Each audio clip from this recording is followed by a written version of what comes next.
Right, you've gone deep on the Pies with the great man Daniel Hoyne from Champion Data. Take us into their ball movement because you spent a lot of time on this, King. Put your coffee down, put your beer down and concentrate here. Right? This is serious stuff. So this is the speed of ball stuff we want to discuss. It's taking the competition by storm from a coaching point of view. Collingwood, so 100 is the AFL average in all these indicators. So the 93 there, they want to operate at a speed that's slightly below AFL average. And the AFL average on every disposal is regulated over 7 years. So this is not short-term data. The speed they want to operate on is roughly 30% below AFL average. They want to be patient. They want to take their time. They're a slow ball movement team. They want to take distance with the ball. They want to go long.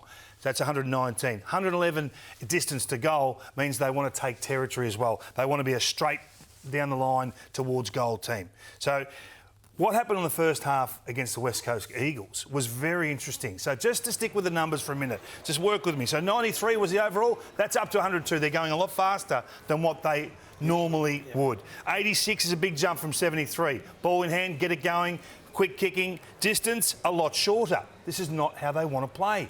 Distance towards goal, roughly the same. So they're going a lot shorter and a lot quicker. So let's have a look at what that looks like. Now, there's no right or wrong with how you play, but it's different. So are we seeing them make change or try to make change? If it works, do they become this team again? We've seen them kick into the corridor in years gone by. We haven't seen that this year. We haven't seen them go this short. We just don't see them do this. Now, I understand there's a talent component to it. And some have got licence to do different things, and talent corrects everything. But this isn't the way Collingwood have played for 15 weeks. They've been a long point down the line, let's go. We've seen that time and time again. So anytime they go outside of that, you've got to wonder why. Yeah, and these are the sorts of kicks we don't really see from Collingwood. No. So the question is, I'll ask you, King, do you think in this first half they maybe got caught playing West Coast style game, or do you think they were maybe just trying something different? I think they were trying something different. I think they were just trying to get adventurous and see whether they could get their kicking game going, because I don't think they're a great kicking team. So at half-time, the coach brings them back in and says, OK, this is not working. Let's make some change. Let's go quicker. Let's take longer options if we can, and let's get really aggressive in terms of heading towards goal. So the 93 season average is now 112 for ball speed.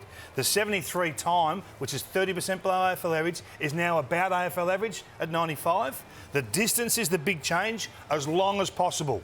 Let's go long to the deepest contest we can find. Down the line. And really aggressive to goal. So not down the line, straight to the goal, straight to the middle of the goal. So have a look at what this looks like. So stop mucking around with it. Get it long. Go forward. So get it moving. Go quick. So you can see that there. That's straight line to goal. You very rarely see teams kick the ball into these sorts of areas. So this is really aggressive. So long, down, trust contest, quick read, quick movement, quick decision. Got a player out, bang, back in the corridor, and then all forward, all running. Just look where some of these kicks go. This is seriously aggressive. So we're not saying this is that Collingwood have made drastic change. This just could be a half of football, right, against a team we all expected them to beat, and maybe they said, if we play this, we'll get the job done. But it's on watch, because it's different to what we've seen. Look at that kick there. You just don't see Collingwood kick the ball like that to centre-half forward. So we're tracking this, and this is I think what speed of ball movement can give you. It gives you what teams are doing with the ball. So there's three key elements: time of ball in hand, and there's an AFL average for every disposal, whether it's from an uncontested mark or a handball, whatever it is. So that's the component there: distance clearly and distance to goal. So that's something that you're just going to have to get your head around.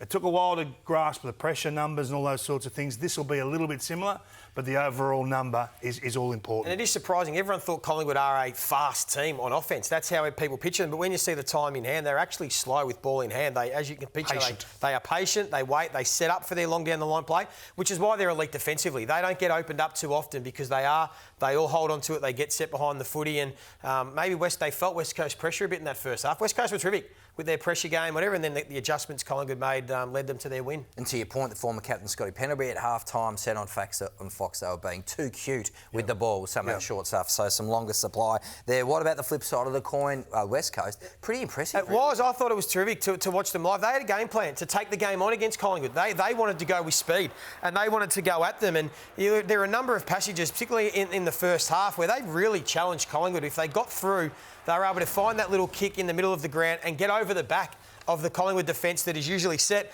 And I want to talk about this guy, Tom McCarthy. I think this has been an inspired choice mid-season pickup. He suits this system beautifully with his athleticism and his creativeness and run. And I think he's going to be a terrific player for a long period of time. Bo Allen as well, got some athleticism. But you can just see how they move the footy against Collingwood. It did threaten them. It challenged a Pies defence that is the best in the competition at being able to defend. And Andrew McQualty, you can see his plan. And this passage of play was probably the best of it. So for the season, they were able to, it was their best return, moving the ball from D50 to inside 50. 1 in 3, they went from one end of the ground to the other, which was the best they'd done. Collingwood don't often give that up, but when it worked for them, Kingy, it was a bit of high risk, high reward, but when it worked, it looked terrific. You can see his stamp. I mean, all plans are different. And coaches, I think coaches that have an absolute way to play and their ability to get it through the group so quickly shows you that he knows what he's doing. Yeah. This guy can coach. So I think it's a great endorsement for their program and where they're going. The brand is building, and it looks Richmondy, it's fair to say. McCoulter from the Tigers, and Harley Reid, the #1 pick, had some of his best moments for the season, King. Yeah, you know what? There's a shift. There's a shift in his mindset. I think he's more team first right now. Only had 17 possessions, but here, he wants to give the hands. He doesn't want to do it all himself. He doesn't want to be the absolute man. Tackle, put a body on, try and open up a hole for half. Didn't quite work. Step through. Don't try to break out yourself. Feed a handball through to a teammate. There was a lot of handballs in his game. I think he had a dozen of his 17 were handballs. I just loved his game in terms of it was a team-first mentality, and that's better than any game that he's delivered for the team so far. I mean, he's provided highlights. He's done some extraordinary things. But in terms of just being part of that group, that was terrific yesterday. If he can start next season in great shape, look out, Harley Reid.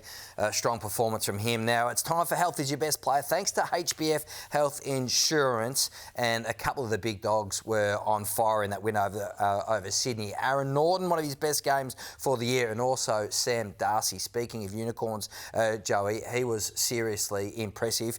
And now that Sam Darcy is back, you think that these two are going to take some stopping in the forward half. Yeah, look, you're talking about domino effects, don't we? A lot. So Darcy comes in and everyone talks about Sam Darcy, and so too to the upcoming opposition because they're focused on what he's doing. So Norton's allowed to play his own role. Norton's allowed to get the second defender at best.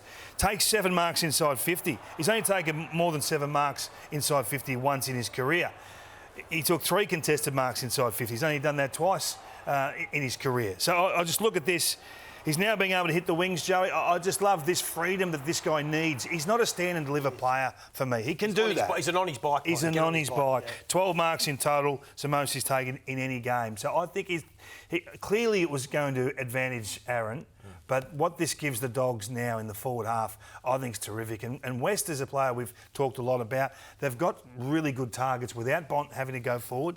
They did it all. They did it all on Friday night. It was a terrific performance, and I just think the coach should be sitting back saying, "Okay, how many defensive groups can really handle us coming at them?" And speaking of the coaching group, I like the way that they are handling their held-up play entries because they are working out what they have got in their forward line and they are trying to maximise it. So it was obvious watching the game, these three-quarter kicks for their tall forwards to be able to run and jump into, not these long high balls. How often do we see players 60 out just kick a long high ball to the top of the square and it gets spoilt away? Now, not every one of these come off, but you can see what they're trying to. It is a much better look for the forwards to be able to get a run and jump as opposed to just a big pack of players and getting the fist in. So there's a reason why they are the #1 scoring team going inside 50 in the comp. But more importantly, marks inside 50, first 9 rounds, they were 9th in the comp. From rounds 10 to 16, they are first. Wow. So they know that this is a weapon that they have that not many defenders can go with. Instead of just kicking it high and up and getting everyone to spoil, give them a chance. More often than it'll come off. Like the three-quarter kick to Mason Cox. That's exactly what it is. The 2018 preliminary final. Yeah, still giving Tigers fans nightmares. A similar strategy